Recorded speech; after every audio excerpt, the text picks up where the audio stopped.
বন্ধুরা, গ্যাসের চুলায় বিভিন্ন রকমের সমস্যা হয়ে থাকে। আজকে এই চুলার কি সমস্যা দেখাবো।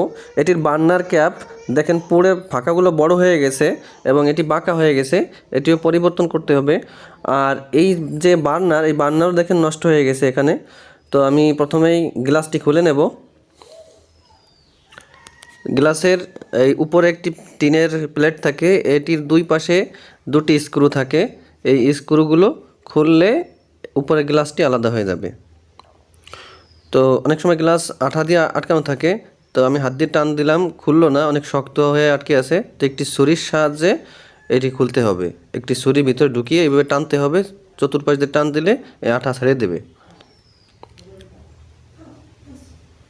দেখুন, আমি ছুরি দিয়ে চাপ দিলাম, আঠা থেকে আলাদা হয়ে গেল। এই গ্লাসটি আমি নিরাপদ জায়গায় সরিয়ে রাখবো।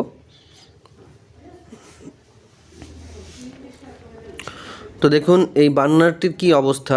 এখানে অন্য কোনো মেকানিক হয়তো যে গুঁড়ো দিয়ে বেঁধে রেখেছে। এটি আমি কেটে নিলাম। তো এই বার্নারটি আমার পরিবর্তন করতে হবে, এটি আর চলবে না, একদম নষ্ট হয়ে গেছে। আর বার্নারের যে নিচে স্ট্যান্ড থাকে, স্ট্যান্ডটিও পুড়ে নষ্ট হয়ে গেছে। দেখুন, মাঝখান থেকে একদম নাই হয়ে গেছে। দুই পাশের কিছু নষ্ট অংশ আটকে আছে, সেটি খুলতে হবে। তার আগে এই পাইপটি আমি কাজের সুবিধার জন্য খুলে নেব। এখানে একটি এলবো থাকে, এলবোতে 14 নম্বর ডালি দিয়ে এই নাটটি খুলতে হয়। তো আমি এটি খুলে রাখলাম। এখন এই ভাঙা অংশ আমি খুলে নেব।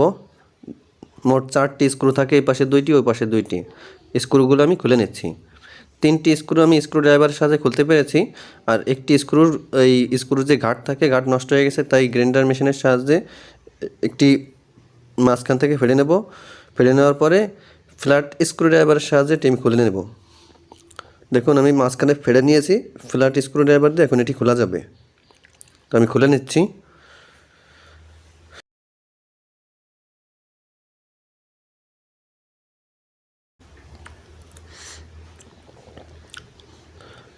দেখুন, খোলা হয়ে গেছে। এখানে নতুন একটি বার্নার স্ট্যান্ড লাগাতে হবে এবং বার্নার ক্যাপ এবং বার্নার সব কিছু নতুন লাগাতে হবে। 2টি বার্নার ক্যাপ থাকে, একটি ছোট একটি বড়।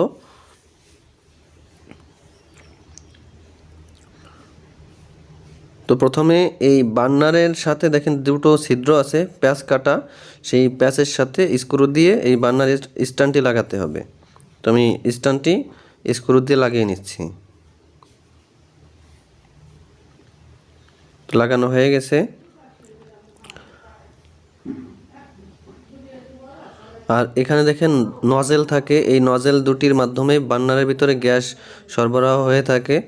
তো এই নজেলের একটি নজেলের স্প্রিং নষ্ট হয়ে গেছে, আর এটির স্প্রিং ভালো আছে। তো যেটির স্প্রিং নষ্ট হয়ে গেছে আমি এটি পরিবর্তন করব, আর যেটির স্প্রিং ভালো আছে ওটি পরিবর্তন করব না। তো যেই স্প্রিং খারাপ সেই নজেলটি আমি খুলে নিচ্ছি। 8 নম্বর ডালি দিয়ে এটি খোলা যায়। তো আমি 8 নম্বর ডালি দিয়ে খুলে নিচ্ছি। নজেলের এই পাশে দেখেন ছোট্ট একটা ছিদ্র থাকে, এই ছিদ্র দিয়েই মূলত গ্যাস বার্নারের ভিতরে যায়। এই ছিদ্র অনেক সময় ময়লা গিয়ে বন্ধ হয়ে থাকে, বন্ধ হলে চুলা ঠিকমতো জ্বলে না। পুরোপুরি বন্ধ হলে মোটেও জ্বলে না, আর অল্প বন্ধ হলে অল্প আগুন জ্বলে। তো যেটি ভালো আছে নজেল, সেটিও আমি খুলে দেখব ওই ছিদ্রটি বন্ধ হয়ে গেছে কিনা। তো আমি এখান থেকে খুলে নিলাম।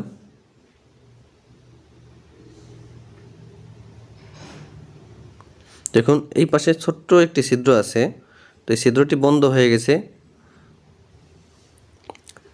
সাইকেলের যে ব্রেকের তার থাকে, গিয়ার সাইকেলের, সেই ব্রেকের তার চিকন চিকন অনেকগুলো তার একসাথে পাকানো থাকে। তো একটি তার দিয়ে এই ছিদ্রগুলো পরিষ্কার করা যায়। এই তারগুলো অনেক শক্ত হয়। তো আমি একটি তারের সাহায্যে ছিদ্র পরিষ্কার করে নিলাম।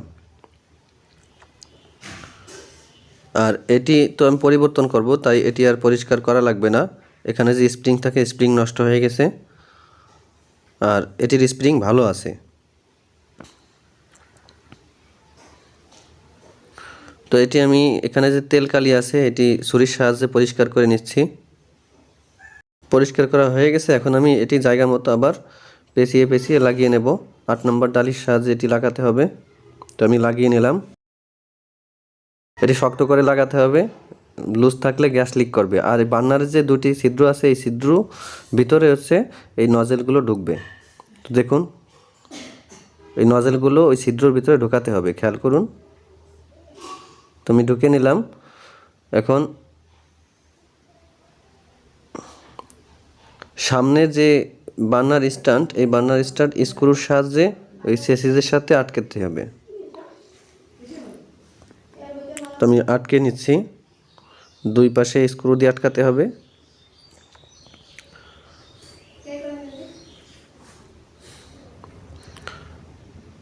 তো আটকানো হয়ে গেছে। আমি এই গ্লাসটি এখন আটকাচ্ছি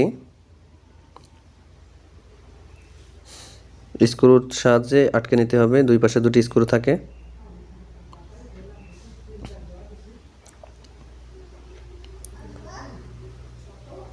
এখন আমি বার্নার ক্যাপ লাগাবো।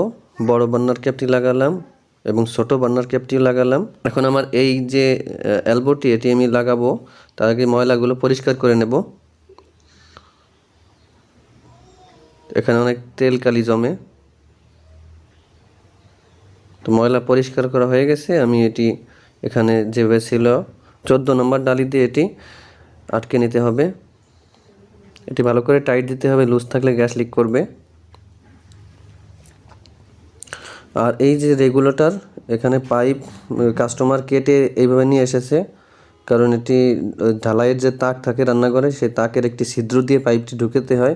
পাইপ ঢুকানোর পরে রেগুলেটর লাগাতে হয়, তাই খোলার সময় এই পাইপ কেটে নিয়ে চলে এসেছে কাস্টমার।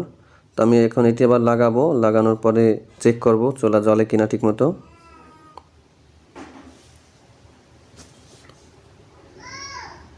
তো এটি পরে আবার খুলতে হবে, সেজন্য আমি এখানে হোস কেলাম লাগাবো না, ক্লিপ লাগাবো না। একটি ক্লিপ থাকে, আপনারা জানেন।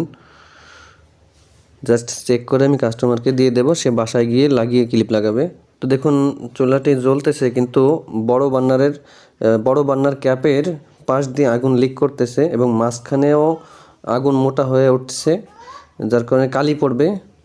এটি আমার ঠিক করতে হবে, কারণ আমি চাই না আমার কাজের বদনাম হোক। তাই আমি গ্লাস খুলে নিলাম। গ্লাস খোলার পর আমি আগে চুলাটি জ্বালিয়ে নিলাম।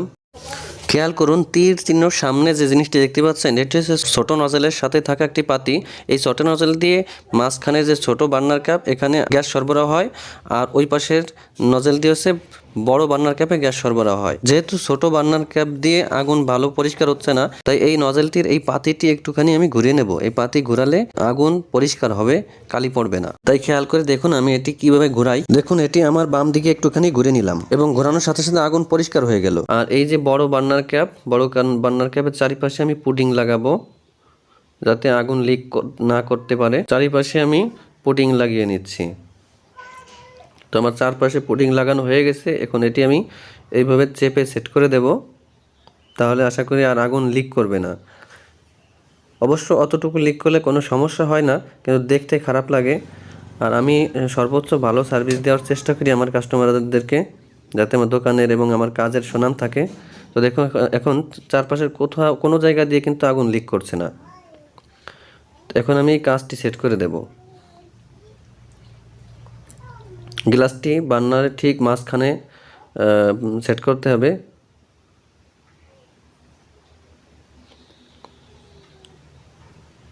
তো আগের মতো আমি আবার স্ক্রু দিয়ে এই গ্লাসটি লাগিয়ে নেব। এক এক চুলায় এক এক রকম সমস্যা হয়। এই চুলায় যে সমস্যাগুলো আপনাদেরকে দেখালাম, অন্য চুলায় অন্যরকম সমস্যা হতে পারে। তাই চুলার বিভিন্ন ভিডিও আমি পরবর্তীতে আপলোড করব। ভিডিওগুলো দেখলে আপনারা চুলার সব কাজই শিখতে পারবেন, কারণ একটি চুলা দিয়ে তো সব কাজ শেখানো সম্ভব না। আমার এই কাজটি যদি ভালো লেগে থাকে, আমাদের চ্যানেলটি যদি সাবস্ক্রাইব এখনও না করে থাকেন, তাহলে সাবস্ক্রাইব করে all notification bell button press করে দিন। আর যারা অলরেডি সাবস্ক্রাইব করেছেন তাদেরকে অভিনন্দন জানাই।